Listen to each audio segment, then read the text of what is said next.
Let's talk about something else you guys were ahead of the curve on, and that is an on-demand subscription service. It's online. It's on the web. I guess we call it video on demand. And they're going to put every pay-per-view event from 2004 to the present available for subscribers for just $7.99 a month or $49.99 per year. You could also choose to watch any full pay-per-view on an individual basis for $3.99. Now, this is years ahead of the WWE network. We know that that's going to come down, I don't know, like 5 years after this. But I am curious, did you see what WWE was doing with their 24/7 cable service and think, okay, if we can't get into the cable systems, we'll just do it online. That allows us to go internationally as well. Was that the strategy? Well, for me, and wearing so many hats, but there were so many times that, and this is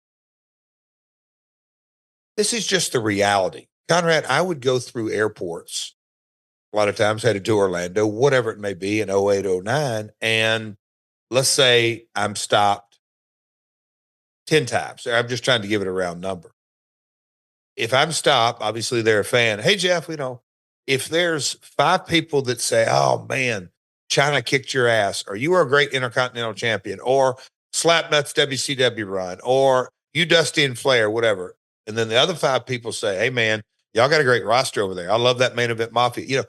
The the the the challenge of building a brand, and Spike, as much money as they paid us and as good of partners as they were, we were still scratching and fighting and clawing to get brand exposure because it was not Coke and Pepsi. It was Coke and RC Cola, or just a third tier brand as far as awareness. And so I always was a huge believer. We've got to expose our product to as many people as possible.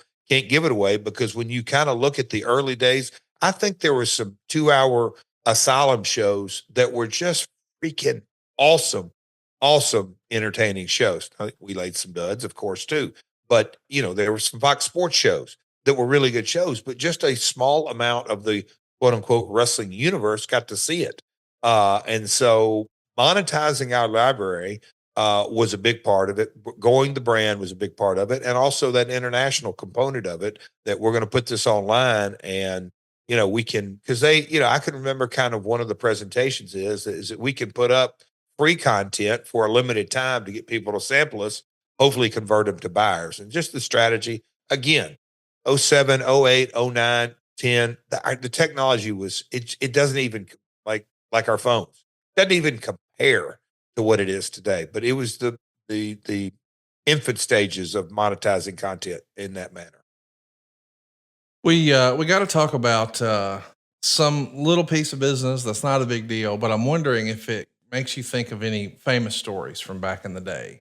Oh boy. You guys had Michael Judas and Phil Shatter, 2 big Southeast indie guys who were given, I guess, short-term roles, you might say, as new security for Mick Foley.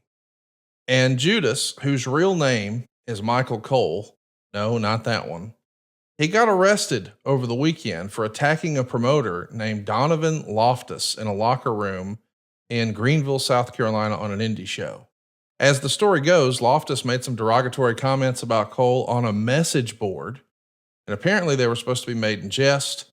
They'd worked together in the past, and according to the story, Loftus and his son were going into the locker room. He's got his hands full, and Cole punches him, knocks him down, and kicks him in the head when he's down, and that knocked him out. He gets arrested and post bail, and now he's got a court date. And I know that most people listening to this, myself included, have no idea who these people are.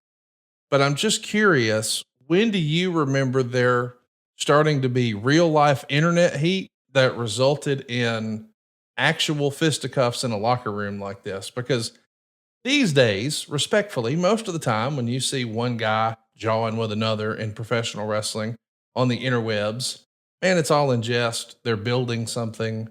They're building towards an angle. But this was 15 years ago. And maybe perhaps people weren't as comfortable with that yet. They weren't really in on the gag. They didn't understand the context. What can you tell us, if anything, that has happened similar to this that you're familiar with, where hey, so and so said such and such on Twitter, and now I'm going to kick his ass. Because it just seems crazy to me that that's a real thing. Mm. I wish I'd have been more prepared to this. I guess there's a couple of instances that have happened, and I don't want to bring that to light in AEW. I mean, there's some online chatter about that in the last couple of years, but I don't remember this specific set of circumstances with I can't believe his real name is Michael Cole, and Phil Shatter, who that was his NWA name. Chad's his real name. I've already forgotten. What was his WWE name? Oh my gosh, can't believe I've already forgot it. But anyway, those two guys, I don't remember that story, but so Conrad, online chatter. I mean, back in the day, you hear of one wrestler. I think Randy Colley wasn't even working in the my dad's territory, and he drove into Jackson, Tennessee, to physically confront Dutch over BS, but they came to blows. It's just how the evolution of fisticuffs. That's a podcast in and of itself. The Savage stories back in the day, they're going to fight in the Waffle House fights, but online chatter that created, man, Conrad, what are some good ones? I'm sure there. Can you think of any? I can't off the top of my head. I was wondering, I know that we've heard, I know that we're not supposed to talk about it, but I know there was a dust up not too long ago in AEW, and that resulted in a whole bunch of mess. But that was said at a press conference and not online. And I didn't know if back then people would say, "Hey, so and so saying this on the internet." I mean, like years ago, I saw an interview with Buff Bagwell where he said, "My career was ruined by the computer," and I was like, "What?" But his context was, "Well, that's what people are saying online. That Jim Ross said that my mother called and blah blah blah," and we've debunked all that at adfreeshows.com. But still, I was curious if it ever actually led to violence like this, because the idea that, man, this guy said something on a message board, and as soon as he comes in with his hands full and there's a kid there, I'm gonna sucker punch his ass, and when he's His down, own I'm gonna. kid, right? The promoter's kid. It's unbelievable.